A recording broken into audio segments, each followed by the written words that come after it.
You say you'll do it tomorrow, start the project, call your mom, write the book, go to the gym, but you don't. You know it matters, you even want to do it, so why do you keep waiting? Ancient philosophers faced the same problem, and they saw procrastination not just as laziness, but as something much deeper: fear, avoidance, and a refusal to confront who we really are. Let's unpack that.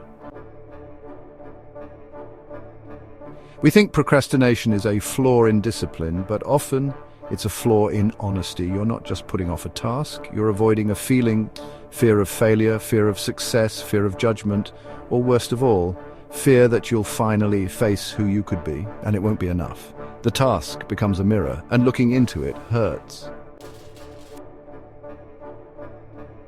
That's why the ancient philosophers didn't see procrastination as a scheduling issue. They saw it as a moral and existential crisis. Socrates believed that the root of all moral failure is ignorance of the self.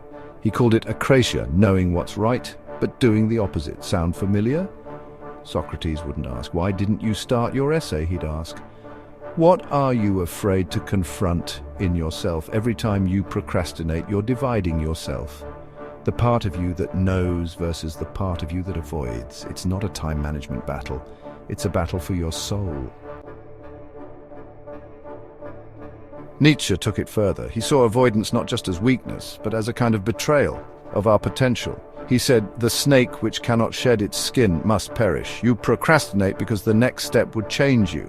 And, change is terrifying. Writing the book, quitting the job, telling the truth, these aren't just tasks, they're transformations. You're not avoiding doing something, you're avoiding becoming someone. The Stoics were ruthless when it came to action.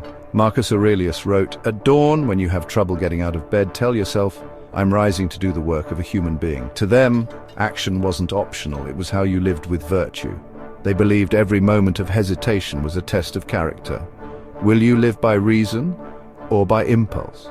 They didn't care about how you felt. They cared about what you did and who you became by doing it. So when you delay, they'd ask, are you living according to your values or your moods? Let's be honest. Most of us don't procrastinate meaningless things. We procrastinate what matters most. The call that could heal a relationship, the resume that could change your life, the boundaries that could save your peace. And every time we delay, we tell the world and ourselves, I'm not ready to be who I want to be. Procrastination isn't just about time, it's about identity. You're shaping your future every time you choose silence over action. Here's how ancient philosophy helps us break free. First, know yourself. Like Socrates said, don't just ask, what am I avoiding? Ask why. Trace the task to the emotion behind it. Next, accept discomfort. Like the Stoics taught, you don't need to feel ready, you need to act. Waiting for motivation is a modern trap. Then, visualize your potential. Nietzsche would say, stare your potential in the face.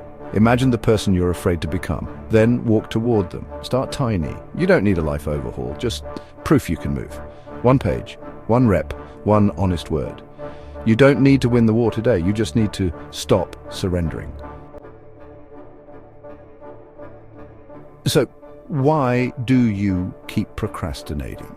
Because facing the truth of who you are and who you could be is the scariest thing in the world. But it's also the most liberating. Because once you act, once you stop hiding, you become the one thing procrastination was protecting you from: free. This is modern morality, ancient wisdom for the inner battles we fight every day.